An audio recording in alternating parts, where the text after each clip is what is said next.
My name's David Pannell from the University of Western Australia, and this presentation is about assessing the economics of water-sensitive practices, with a focus on accounting for the intangibles. This relates to work that we're doing within the Cooperative Research Centre for Water-Sensitive Cities. So my starting point here is that a good economic analysis can be very valuable to help to improve decisions about water-sensitive options.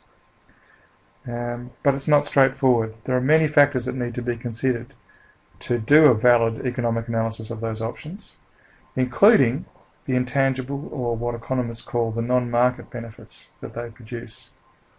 So in this talk I want to give you some insights into those intangible benefits and also into their integration into an overall economic assessment.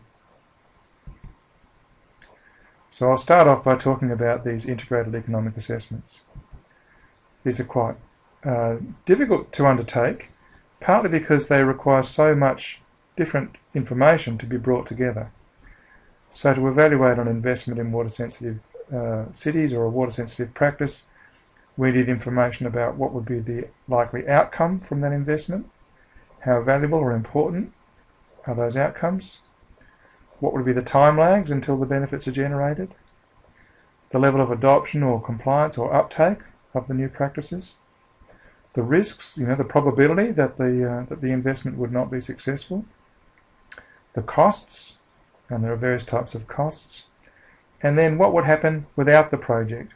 So the assessment of the benefits has to be done in a way that accounts for the difference between with the project or with the investment and without the investment. The benefit is the difference between with and without. So as I've said, I'm going to focus mainly on this second category of the values or importance of the benefits from these sorts of investments. But before we get to those, we need to think about what sorts of outcomes we're trying to value. So within the CRC, we're interested in benefits due to water savings, flood risk, water security, environmental habitat, aesthetics, social and psychological benefits, and some of those come together under this banner of livability, which is one of the things that the CRC is particularly interested in.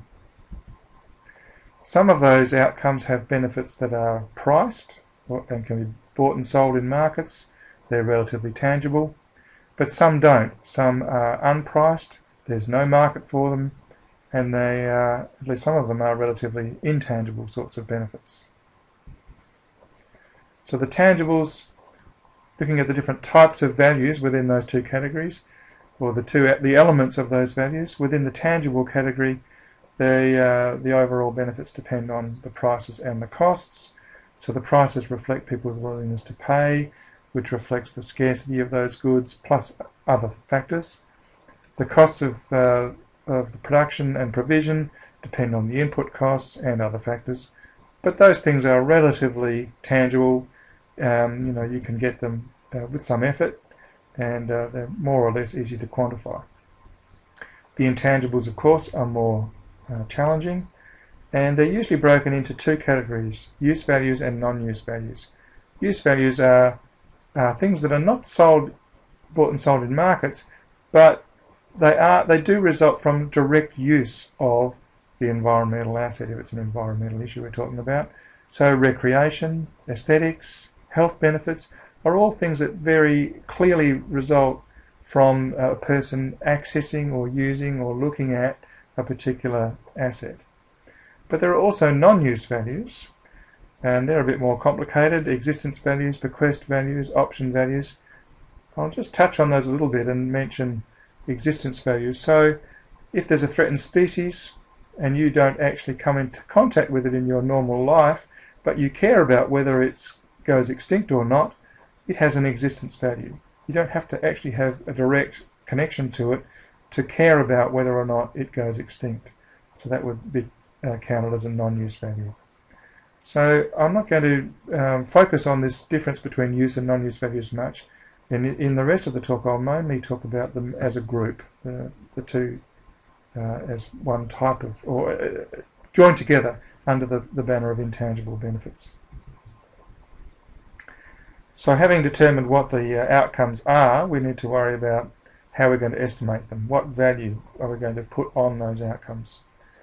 For the tangible benefits, as I've said, it's relatively straightforward. If we're able to identify the market demand curve, we can estimate the benefits.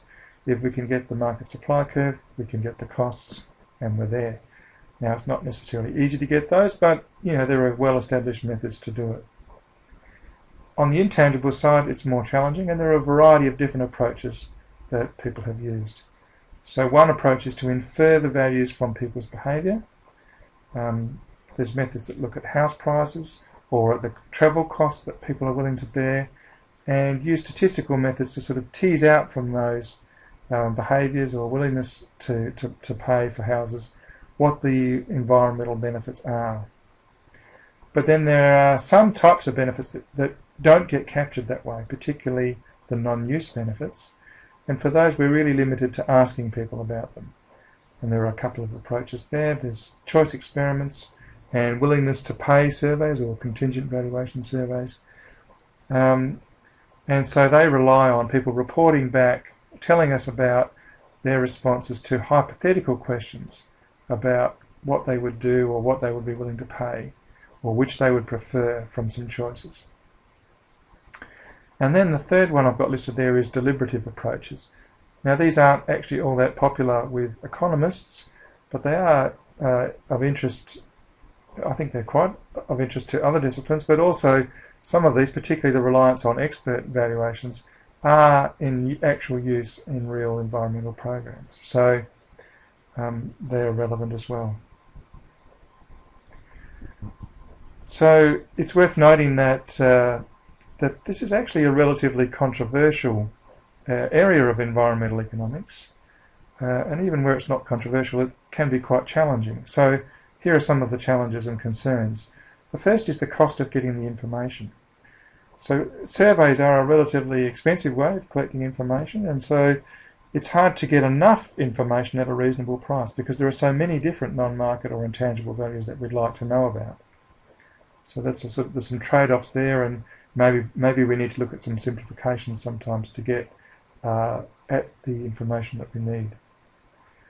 The second issue is that concerns about whether people can value things that they don't know about. Often we'd like to know these intangible values for environmental assets that aren't familiar to people. So where does that leave us? That's a bit of a challenge we need to worry about. And it goes to the question of whose values matter and whose values do we want to rely on. Often real environmental programs rely on judgments by experts, and implicitly in that is their judgments about values, rather than values that are generated from the community. So there are some tricky aspects to that question of whose values are we going to pay attention to. The third point is concerns that some people have about putting dollar values on the environment. Some people feel that that's just invalid, maybe immoral even. In my view, this is a bit of a... I can understand where that attitude comes from, but I think it's a misplaced concern. I think that when we make pretty much any decision about protection or non-protection of an environmental asset, we're implicitly putting a dollar value on it, whether we realise it or not. So I think that people's concern about this is perhaps overdone, and that it is something that we're already doing. So we may as well do it in a relatively transparent way. And the last point here is about the debate within economics itself, whereas economists are concerned about some anomalies that have been observed in the results obtained from the survey approaches, particularly the willingness to pay surveys. And it's some of these anomalies probably result from the fact that these are hypothetical questions that people are responding to, and we can't necessarily know that they're going to give honest or accurate answers. To reflect the degree of controversy or divergence of opinion about these issues within economics, here's the titles of two papers within an economics journal. These papers are side by side in a recent issue. Contingent valuation, that's these willingness to pay surveys. A practical alternative when prices aren't available. Or contingent valuation from dubious to hopeless. So you can see that consensus is eluding economists on some of these issues. Nevertheless, my view is that the bottom line is that these intangible values matter and need to be accounted for, and that we just have to do the best we can at reasonable cost.